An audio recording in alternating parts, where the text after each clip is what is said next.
আসসালামু আলাইকুম। এনজেবি টিভির সংবাদে আপনাদের সাথে আছে আমি আল জাবের। শুরুতে সংবাদ শিরোনাম, এরপর বিস্তারিত।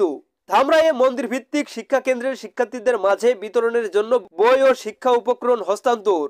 এবার বিস্তারিত।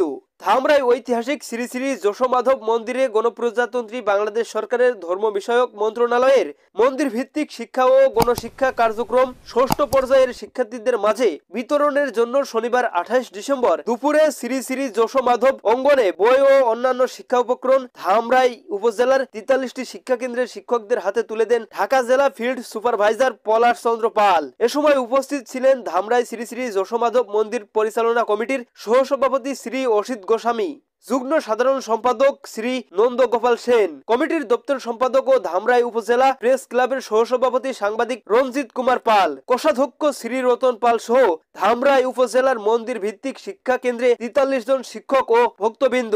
উল্লেখ্য, মন্দির ভিত্তিক শিক্ষা ও গণশিক্ষা কার্যক্রমে প্রতিটি শিক্ষা কেন্দ্রে 30 জন করে শিক্ষার্থী রয়েছে। ঢাকা জেলা প্রতিনিধি রঞ্জিত কুমার পাল বাবুর পাঠানো ভিডিও চিত্রে ডেস্ক রিপোর্ট, এনজেবি টিভি।